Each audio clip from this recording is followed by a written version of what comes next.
A&M San Antonio has partnered with 7 area school districts to create new academic programs. $200,000 were raised this past week at San Antonio's annual Dreammaker Reception and Scholarship Luncheon. Bakers from around San Antonio met up to see who could make the best concha in the annual Concha Throwdown competition.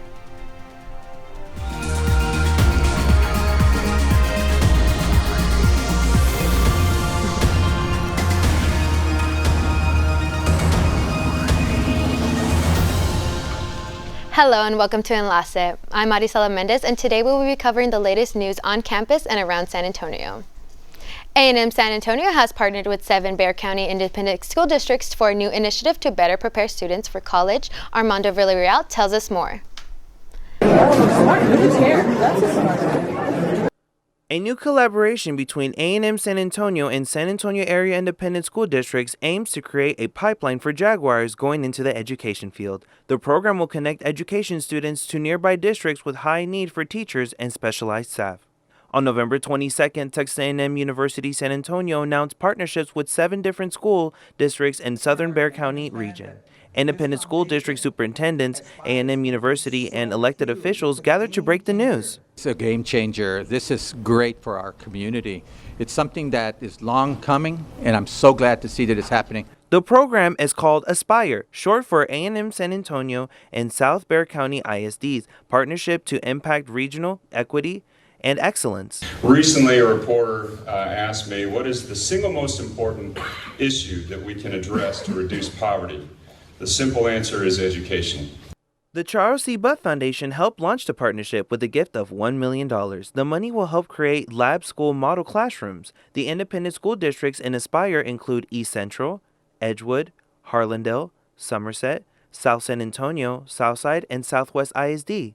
The university also is in the process of launching a degree in applied behavioral analysis. This gift will launch the creation of an applied behavioral analysis, ABA, degree to support an unfilled need for licensed clinical therapists with specialized training in applied behavioral analysis. ABA is effective for children with psychological disorders in school settings and an effective therapeutic intervention for children with autism.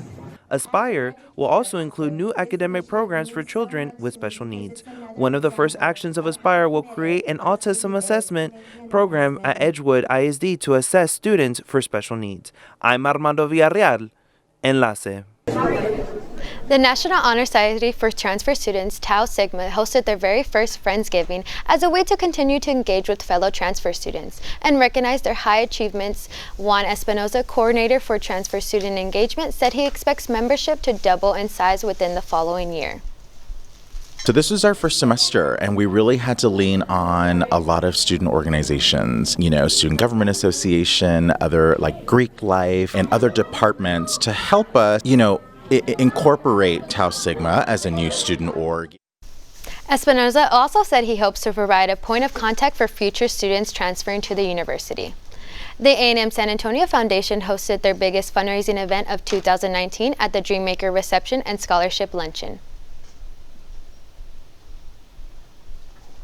Annual Dreammaker Luncheon. The Dreammaker Luncheon is the Foundation's largest fundraiser event of the year, and all the proceeds go to the students attending A&M San Antonio. And the intent is to recognize annually sort of our report on what we're doing, what's happening at the university, to recognize students. One of the things we've changed, I hope you noticed today, is we try to integrate students and alumni to do the bulk of the program so that we don't have university officials and administrators leading the conversation. It's led by students, which I think is far more impactful. This year, Paul Deham was honored for making a $1 million contribution for finance and accounting majors who are involved in financial literacy efforts in the community. Every village thrives on financial literacy, so we wanted to make sure that everybody had the opportunities to get that education and to spread it to all their friends and neighbors and community. Deham joins the list of past honorees, which include Henry Cisneros, Carlos Alvarez, and Laurie Mays, to name a few. Ariel Garcia, a first-generation college student, was a recipient of the Dreammaker Scholarship and was recognized at the event.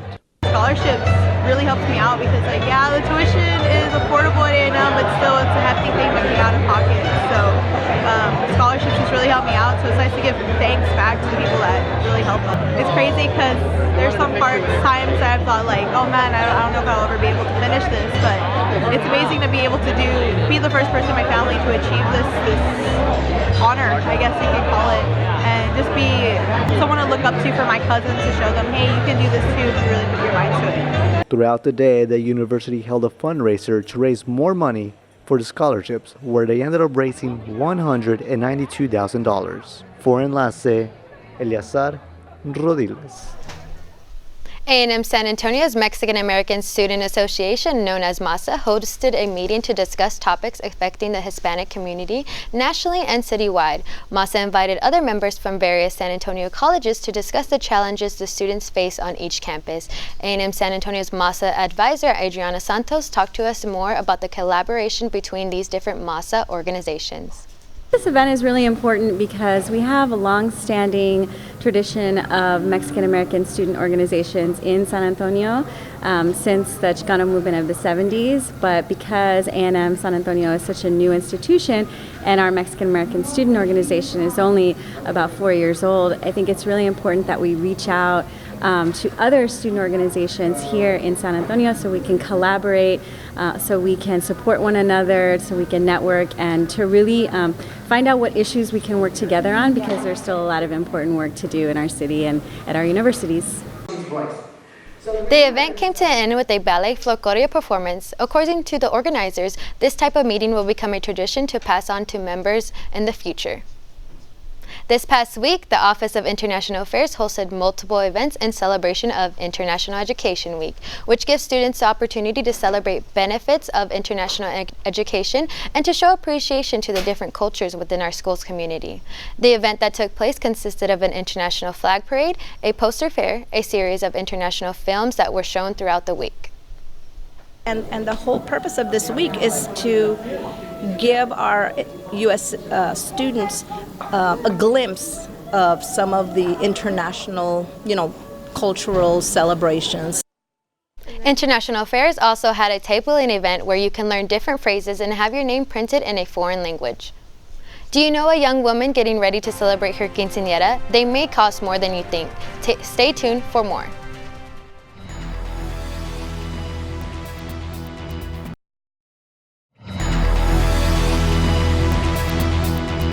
The university is kicking off the holiday season with their annual Lights of Esperanza event on December 3rd from 3 to 6 p.m. This family-friendly event is free and open to the public, offering attractions for all ages, including an ice skating rink, a petting zoo, a snowslide, and performances from the Jaguarettes, while visitors wait for the campus to be illuminated with holiday lights. According to the organizers, there will be an exciting new addition to keep out on the look for. Have you ever considered the cost of a quinceañera? We now go to David Rojas with more. Uno de los sueños de muchas niñas es el poder festejar su 15º aniversario como una princesa, pero aparte de lo económico, el precio de un sueño puede llegar a ser muy caro. El festejo de quinceañera es una tradición que celebra la etapa en que una niña pasa a ser considerada como señorita y deja su infancia en el pasado. Y como solo se cumple 15 años una vez en la vida, esta fiesta es una inversión especial. Las familias en Estados Unidos gastan aproximadamente entre $10,000 a $12,000. Con este precio, un planeador profesional se encarga de todo: baile, música, comida y entre otras cosas. So we did your linens and decorations, your catering, your security, the event planning, and we also took care of like your whole setup and tear down. We took care of the day of the event. It was pretty much like all said and done for you. You were treated like a guest at your own events. Our whole idea was we wanted you to go in to where you would feel at ease and you didn't have to work your events. Todo esto no sale barato. Aparte de lo económico, cuesta mucho esfuerzo. Hablamos con Daniela Araguz, madre de familia, que nos contó sobre el proceso y el costo de la quinceañera de su hija. Pues el precio sí fue arduo, ¿verdad? Porque sí fue más trabajo, tanto para mi esposo, ¿verdad? Más que nada él, que cubre todos los gastos, él es la cabeza, ¿verdad? De la casa, él es el que sostiene el hogar. Y sí, hubo más trabajo, hubo el doble de lo que hubiera sido, ¿verdad? Anteriormente, algo que no tuviéramos un evento en puerta, sí se trabajó lo doble. El proceso fue que mi papá trabajó mucho durante todos los días del empiezo donde quise una quinceañera hasta el final. La planeación de una quinceañera se puede empezar desde muy temprano e ir ahorrando para separar fecha con un depósito y seguir realizando pagos mensualmente. Pay monthly as you go, something monthly, as long as it's all paid off a month before the date of the event. En el caso de Daniela, ellos tuvieron muy poco tiempo para planear y realizar este evento. En diciembre del año pasado, ¿verdad? Ella decide que sí quería 15 años. Y se decidió en ese momento, ella cumplía en marzo de este año 15 años, ¿verdad? Coordinamos hacerlo para septiembre, ¿verdad? Que nos diera perdido unos meses para poder solventar todos los gastos, ¿verdad? Una quinceañera puede llegar a significar mucho no solo para la festejada, pero también para la familia como tradición y legado. Al ser una de las tradiciones más caras, solo queda esperar que este día sea todo un éxito y un día inolvidable. Con imágenes de Eleazar Rodiles y Armando Villarreal, para Enlace, David Rojas. Behind the camera, on Facebook to like and share your stories and ours, and Twitter to stay up to date. To watch this and past shows, subscribe to our YouTube channel, Univision Media Lab. Oziel Treviño attended the Concha Throwdown competition where celebrity judges chose the best concha in all of San Antonio. Let's see who won. Por la primera vez en la ciudad de San Antonio se llevó a cabo un evento de Concha Throwdown donde muchas panaderías de San Antonio y de otras ciudades de Texas salieron para ver cuál panadería y cuál concha es la mejor aquí en la ciudad de San Antonio. Vamos a ver. No sé, nervioso, todo porque es un gran evento para nosotros, es una gran oportunidad, especialmente que estamos en inicios de principiar nuestro negocio. El evento es organizado por el Maestro Entrepreneur Center, una organización que ofrece asistencia a pequeñas empresas para ayudarlos a crecer. Más de 20, 30 compañías, porque mucha gente viene aquí al centro para tener esa ayuda que ellos ofrecen gratis. La comunidad y los jueces calificaron las conchas en 3 categorías: sabor, suavidad y presentación. La panadería ganadora de este año fue la panadería Canelas, que se llevó ambos premios, el de los jueces y de los votos popular.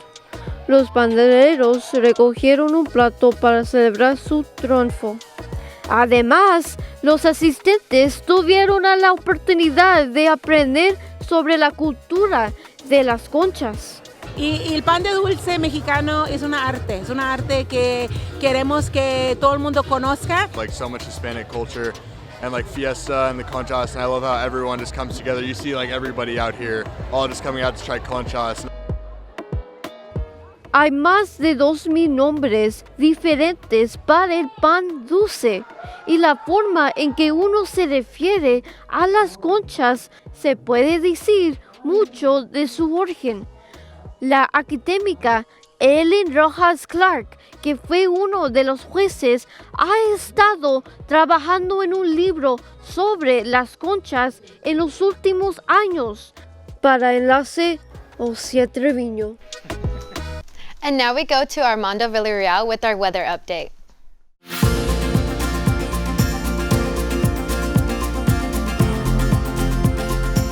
Well, hello. Now looking at the relative humidity right here in West Texas, it's looking here in the 30s. Right now in San Antonio, it's 58. Eventually, the low numbers are going to come down as the week progresses and the rain comes down. And in Austin, it's 69. And looking at the forecast of the of the Gulf of Mexico and South Padre Island, it's in the mid to 70s. It's going to rain on Wednesday, and in Corpus Christi, it's going to rain on Wednesday as well. And looking at 68 Tuesday and Wednesday in Galveston. And for the forecast right now, it's 79. It's looking a little warm. It is partly cloudy. It's going to be cloudy throughout the day. And it's around 70 all throughout Texas. In West Texas right now, it is a little hot in Junction. It's 83. And now looking at the extended forecast, we're looking at Wednesday, it's going to be 62. It is partly cloudy. And on Thanksgiving, it has 50% chance of rain. Now bring your patients on the road, because if you're trying to see loved ones this Thanksgiving, expect more company on the road. AAA predicts second highest travelers in a decade of this Thanksgiving. So be careful on the road. It's going to be very wet. And on 40% chance on Friday, and also 30% chance on Saturday. And it's going to clear up, and it's going to be a little bit sunny throughout the rest of the week. So just be careful with that. And looking at Looking at the temperature and all around Texas, right now it's around the 80s and 78. Eventually, the rain's going to come from north of Mexico, and it's eventually going to bring the humidity and the moisture up. So eventually, later this week, you're going to see the change in rain. Oh, so thankful that we have Thanksgiving indoors, or if not, we'd be left in the rain. Absolutely, but if you're in Thanksgiving and you're traveling, be careful with the road and be patient. Thank you for that information. Thank you, Aricela. When we come back, Alejandro Diaz brings us the latest in sports.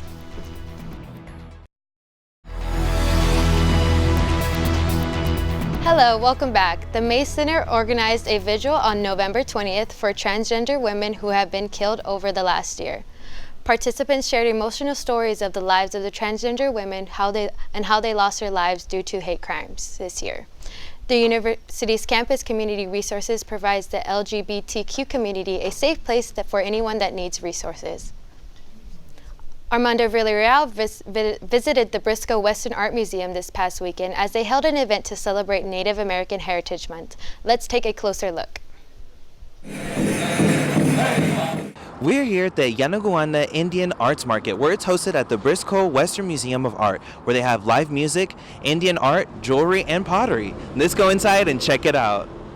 The 6th annual Yanaguana Indian Art Market showcased a drum circle, food, and handmade works of art, including jewelry, carvings, beadwork, and pottery. People gathered on November 23rd and 24th to watch and participate in powwow dancing, a type of dance Native Americans use to sing, socialize, and honor their culture. And everybody in here is from a different tribe or different region, so it's really good, it's educational, and it kind of keeps us in people's thoughts that, we're still here, and, there's not very many of us, but the fact that we're here and people are producing art, and some of this art that's being done here has been done, forever. November is Native American Heritage Month, the month that acknowledges the important contributions of the Native people. The Yanaguana Indian Art Market had a total of 40 artists, performers, musicians, and dancers participate. The story of the Native American, and through Native American Heritage Month, we don't celebrate it specifically at the museum, but we do want to celebrate the impact of the Native Americans and how they are still alive and well and still participating in contemporary arts and with jewelry and painting and music and dance. So we just want to help share the story. One artist said she drove over 60 hours to Talkeetna, Alaska, and said she learned how to make traditional Native American art at 4 years old. This was her 5th year participating in the event. This would be a traditional piece that a man would wear. The men would be more adorned because it would show what good hunters they were to be able to trade hides for beads so their wives could make them beautiful things. Participants at the event came from different locations, including New Mexico, Arizona, Oklahoma, California, and Mexico. Navajo textile weaving was also displayed to show people how Native Americans made rugs. The next annual Yanaguana Indian Art Market will be at the Briscoe Western Art Museum at the end of November 2020. I'm Armando Villarreal, Enlace.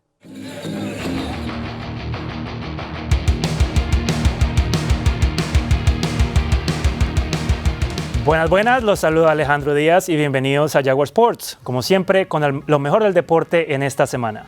Y entramos de lleno con acción de la NBA y los San Antonio Spurs. Y es que después de esa victoria contra los Knicks de Nueva York que rompió esa racha de 8 partidos perdidos, los Spurs recibieron a los Lakers de LeBron James y compañía en la duela del AT&T Center. Y fue precisamente el base estrella de los Lakers quien se robó el show. James terminó con 33 puntos y 13 asistencias que llevaron al equipo angelino a llevarse la victoria por 114-104. Por su parte, para los Spurs, LaMarcus Aldridge se reportó con 30 puntos y DeMar DeRozan contribuyó con 22 más, que no le alcanzaron al equipo de la Ciudad del Álamo, y así los Spurs quedan con récord de 6 ganados y 12 perdidos, con 11 de esas derrotas en los últimos 13 juegos. Sin duda, la peor racha que han sufrido los Spurs bajo el mando de Greg Popovich. En otras noticias, el Departamento de Deportes Recreacionales de Texas A&M San Antonio llevó a cabo unas nuevas pruebas de reclutamiento para los eSports en el auditorio de esta universidad. El evento, al cual llegaron estudiantes de high school y de Texas A&M San Antonio, fue en preparación para la próxima temporada que empieza en el 2020.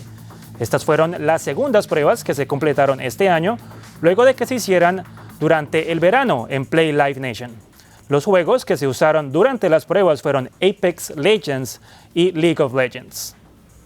Well, if you're interested in playing any kind of esports, I mean, any kind of computer gaming, everything from on your cell phone to your PC to a console, all of those are coming, and we're looking, we're recruiting and talking and seeing what's out there too. So. Para mantenerse al tanto de los próximos eventos de los esports en la universidad, pueden seguir sus cuentas en redes sociales en @TamusaRecSports. Y continuando con noticias de Texas A&M San Antonio, el miércoles pasado el equipo masculino de baloncesto de los Jaguares se midió ante los Saints de Our Lady of the Lake. Gabriela Medina estuvo ahí y nos cuenta qué pasó en el juego. A&M San Antonio's Jaguars traveled to Our Lady of the Lake this past Wednesday to take on the Saints in an exciting sixth game of the season. To start the first half, the Saints won the tip and out-hustled the Jags' defense, scoring a couple of uncontested layups and easy threes. With the Saints up 10, only 5 minutes in, starting guard number 2 Dante Quilden took offense into his own hands, scoring the Jaguars' first bucket of the game. So one of my roles is to score, so I had to just step up and score the ball as a freshman on the team. But the rest of the team started to match Quilden's intensity and picked up on-court communication, allowing the Jaguars to catch the Saints 20-19 with 10 minutes left in the first half. The Saints were not giving in, and A&M's defense could not keep up, bringing the first half to an end, 48-35. Coming back from the half, the Saints were ready to close out the game. Veteran guard Roscoe Parsons was not going to let Olu win without a fight, draining 3 after 3 for a total of 13 points in the last half. The rest of the boys stepped up too, draining threes here and there. Quilden got a lot of drives, scoring 11 points easily and catching the boys up 80-78. Freshman Xavier Brown scores again, tying the game up with less than 2 minutes left. to be honest, I was kind of shocked that I made it. Honestly, I thought I missed, but when I made it, I felt pretty good. My teammates, they was doing everything they were supposed to do, get back on defense. We was tiring them out. They only had 5 players. I felt pretty good after that. I thought we was finna get the W. Unfortunately, came up short. The rest of the game was a battle from the three-point line, going back and forth until ultimately the Jags fell short at the buzzer, leaving the score at 95-90. The Jaguars will be back in action on Wednesday, facing the Cardinals of Incarnate Word to hopefully come home with their first win of the season. This is Gabriela Medina reporting for Enlace. Bueno, esto ha sido todo por hoy, pero nos vemos la próxima semana con más de Jaguar Sports. So I saw that Gabriela was there at the game. Did you get a chance to go as well? Yeah, I did. I was there, helping Gabriela with the game and everything. It was a great game.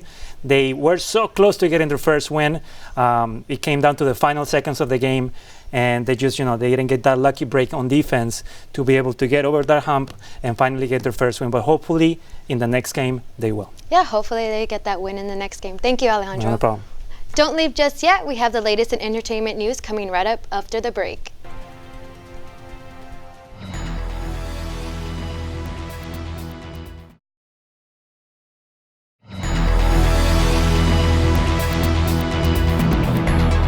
Welcome back. Our very own Barela took part in the Tour de las Chingonas race where she documented her cycling journey. Here's how she did.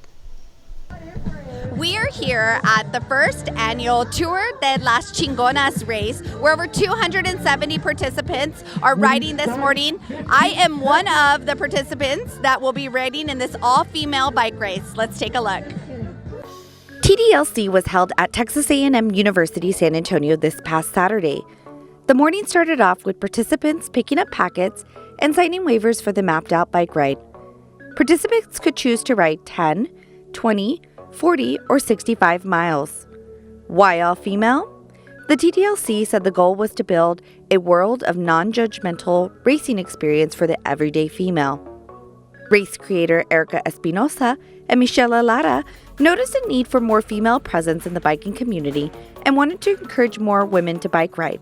It seems like we're the only women there, and maybe we're the only Hispanic women there. So we really wanted to create a ride that's just for people like us and see if we can get more women on bikes. Did you know that Texas has bike laws?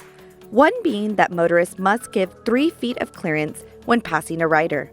These laws are designed to improve the safety of everyone who is using the roadways. If you're passing a cyclist, give 3 feet. It is extremely scary to have a car come next to you and I can put my hand out and I can touch that car. What is a chingona, you ask? Ooh, I love it. Anybody on a bike, female is a chingona. It's just beautiful. It's a beautiful hobby. Everybody should be doing it. I highly recommend it. It's the best thing. It's changed my life. If you're wondering how my overall experience went, I made it. What I love most about this event is what I took away from it. The encouragement by so many women who were complete strangers and the reminder that I am enough. For Enlace, Amanda Barela. Soy chingona. The Carson National Forest partnered with the New Mexico Tourism Department and Choose Outdoors nonprofit to bring a massive Christmas tree to the Alamo area on November 16th. The tree is on its way to Washington, D.C., where it will be displayed in the west lawn of the U.S. Capitol building during the holiday season. Actually, it started out in northern New Mexico in Red River, and we have been traveling for the past 5 days through the Enchanted Circle in northern New Mexico, which is in the Carson National Forest, and eventually making our way to DC. San Antonio families visit the tree and were able to sign a billboard displaying signatures from more than 10 communities that have hosted the tree. The McNay Art Museum held a mixer to open college students on November 22nd. Attendees had the after-hour access to the museum along with some visual arts activities, live music, and dance performances, along with food and drinks. This is the one night a year that they have special after hours access to the galleries. We do different activities. They get to meet our curators. So it's kind of a special time for college students to be invited into the McNay. Looking at art is always fun, and doing it with a group of people that are around our age is a really good way to do it. While this event is only held once a year, don't forget that A&M San Antonio students and staff can attend the McNay Art Museum for free all year long with their student ID. The Film Commission of San Antonio hosted a screening where they revealed local winners of San Antonio's grant program on November 20th. The event was hosted at the Brick located in the Blue Star Art Complex and featured work of past winners along with the premiere of 5 2020 grant recipients. 3 years ago, a $5,000 grant was split into multiple $5,000 grants to be awarded to local filmmakers who won the competition. Our film permits have increased by 80% since we passed a film strategic plan. Our city council passed that strategic plan. We have an incentive now that supports the film industry, and we have, of course, more filmmakers supported by our local filmmaker grant. And the San Antonio Film Commission has been very helpful in every project that I've worked on, in securing us permits and blocking streets and securing us police cars. Like, it has been a great, great department. With Thanksgiving around the corner, we have asked students what they are most thankful for. Here are some of their responses.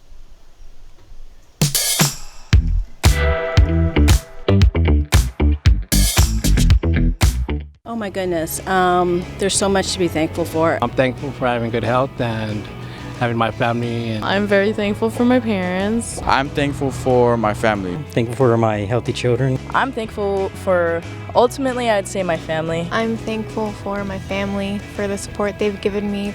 I'm thankful for my mom.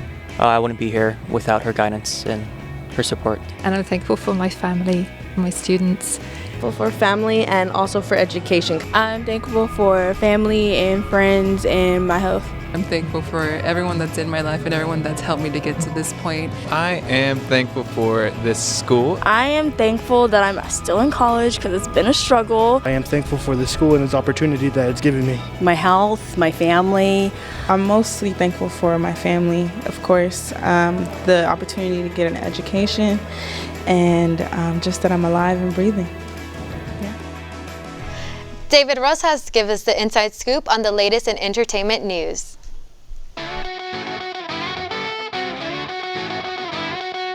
Cuando a un escritor lo encuentran muerto después de su cumpleaños, un detective es misteriosamente contratado para investigar la muerte de Arlen. Este detective tendrá que examinar una red de declaraciones y se da cuenta de mentiras que involucran a la familia del escritor. Todo esto para dar con la verdad de su muerte. Knives Out es una película clasificada R y está en cines este fin de semana. La primera cita de Slim y Queen se convierte en una trama cuando un policía los detiene por una violación de tráfico. Esta situación toma un giro cuando Slim le quita la pistola al policía y le dispara. Slim y Queen ahora son conocidos como asesinos y planean en huir y evitar las leyes. Cuando un video del incidente se vuelve viral, los fugitivos de la ley se vuelven como un símbolo de trauma, terror y dolor para muchos del país. Queen and Slim es una película clasificada R y está en cines este fin de semana. Y si estabas esperando con ansias el regreso de Kong y Godzilla a la pantalla grande, tendrás que esperar unos meses más. La cinta de Godzilla contra Kong tenía como fecha de lanzamiento el 11 de marzo, pero se reportó que se pospuso la fecha para el 20 de noviembre del próximo año. Esta película le da continuación a la saga de Godzilla y King Kong. The Mandalorian sigue dando de qué hablar. Ahora se reportó que es el programa de streaming más visto en los Estados Unidos este 2019. Esta producción superó a Stranger Things como la serie más preferida de este año. ¿Será que la gente realmente quiere ver la historia de Boba Fett o será el adorable Baby Yoda del que todos están hablando gracias a los memes de las redes sociales? Díganme qué es lo que ustedes creen con sus comentarios y sus mensajes en nuestras redes sociales. Búscanos como @210taquillando. Hasta la próxima.